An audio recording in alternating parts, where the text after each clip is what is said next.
Sugar జబ్బు ఉందని తెలిసాక దాన్ని అదుపులో ఉంచుకోవడానికి నిత్యం మందుల్ని మింగటంతో పాటు మనలో చాలామంది మెంతుల్ని ఏదో ఒక రూపంలో తీసుకోవడానికి ప్రయత్నిస్తూ ఉంటారు. మధుమేహాన్ని అదుపులో ఉంచే మెట్ఫార్మిన్ మందు కూడా మెంతుల నుంచే తయారవుతుంది కాబట్టి మెంతుల్ని నిత్యం తీసుకుంటే ఒంట్లో షుగర్ జబ్బు చక్కగా అదుపులో ఉంటుందని గట్టిగా నమ్ముతారు. మరి ఈ నమ్మకంలో నిజమెంత? మెంతులు తింటే నిజంగానే షుగర్ జబ్బు తగ్గుతుందా? ఆసక్తికరమైన ఈ నమ్మకం గురించి ప్రముఖ డయాబెటాలజిస్ట్ డాక్టర్ పివి రావు గారు ఏం చెబుతారో ఇప్పుడు విందాం. మెట్ఫార్మిన్ అనే దానికి మూలం ఫ్రెంచ్ లిలాక్ అనేటువంటి ఒక చెట్టు. అది మన క్యాన్వాస్ మొక్కల లాంటి చెట్టు. అది ఫ్రెంచ్ లిలాక్ అంటారు.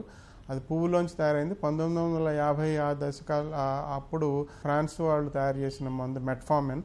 ఇవాళ వరకు కూడా గత 60-70 సంవత్సరాలుగా ఈ మందుని ప్రపంచంలోని అన్ని దేశాల్లోనూ డయాబెటీస్ వాళ్ళు కోట్లాది మంది వాడుతున్నారు.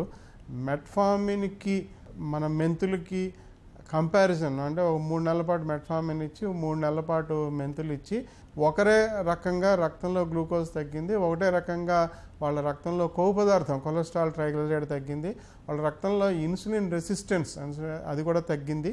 కాబట్టి మెట్ఫార్మిన్ అనేటువంటి మందు మెంతులు కూడా ఒకలాగానే పనిచేస్తాయని చెప్పేసి నిజాం హాస్పిటల్లో జరిగినటువంటి పరిశోధనలో దాదాపు ఒక 10 సంవత్సరాల క్రితమే ఈ పరిశోధన వ్యాసాలు వెలువరించారు. అలా అని చెప్పేసి ఇవాళ మనం మెట్ఫార్మిన్ అనేటువంటి మందు మానేసి అందరినీ మెంతులు వేసుకోమని చెప్పం. మెంతుల్లో కూడా డీబిటరైజ్డ్ మెంతులు అంటే ఎన్ఐఎన్లో మన ఇక్కడ తార్నాకాయ ఎన్ఐఎన్ వాళ్ళు తయారు చేసినటువంటి డీబిటరైజ్డ్ అంటే దాంట్లోని చేదు పదార్థం ఆల్కలాయిడ్స్ తగ్గించి ఒక ప్రత్యేకంగా తయారు చేసినటువంటి మెంతి పొడిని వాడారు తప్ప మనకి బజార్లో దొరికేటువంటి మెంతులు కానీ ఏదో మనం నానబెట్టి తినేటువంటి మెంతుల్లా కాదు. డీబిటరైజ్డ్ డీవాడరైజ్డ్ మేథీ పౌడర్ అని చెప్పేసి ఎన్ఐఎన్ వాళ్ళు తయారు చేశారనమాట, నేషనల్ ఇన్స్టిట్యూట్ న్యూట్రిషన్. దాన్ని వాడారు.